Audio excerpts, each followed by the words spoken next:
সবুজ পাহাড় আর ঝর্ণার মাঝে ভেসে বেড়াচ্ছেন রূপকথার পরীরা।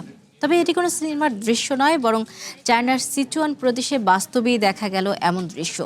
পর্যটকরা এখন কেবল দর্শক নন, তারা নিজেরাই হয়ে উঠছেন প্রকৃতির অবিচ্ছেদ্য অংশ। যেখানে চায়নার বিখ্যাত কল্পকাহিনীর প্রাচীন পোশাক পরে পাহাড়ের বুক থেকে ঝাঁপিয়ে পড়ছেন তারা। চায়নার দক্ষিণ পশ্চিমাঞ্চলীয় সিচুয়ান প্রদেশের ডিকেন জলপ্রপাত এলাকা। মে দিবসের লম্বা ছুটিতে পর্যটকদের উপচে পড়া ভিড়। তবে সবাই কেবল ঝর্ণা দেখতে আসেননি, এসেছেন ঝর্ণার বুকে ডানা মেলতেও।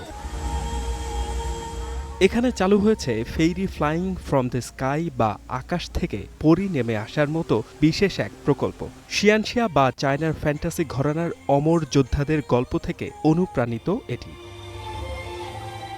প্রাচীন চায়নার পোশাক পরে তারের সাহায্যে শূন্যে ভেসে বেড়াচ্ছেন পর্যটকরা। ওপর থেকে আছড়ে পড়া জলপ্রপাত আর সবুজ পাহাড়ের মাঝ দিয়ে ভেসে যাওয়ার সময় দূর থেকে তাদের মনে হচ্ছে যেন কোনো কল্পকাহিনী সিনেমার জাদুকরী চরিত্র।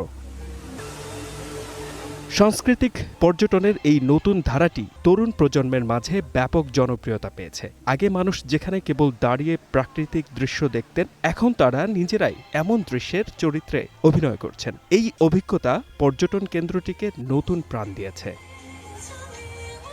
প্রকৃতির সাথে আধুনিক প্রযুক্তির এই মিলন শুধু বিনোদনই দিচ্ছে না, বরং স্থানীয় পর্যটন শিল্পকেও করে তুলেছে আরও সমৃদ্ধ।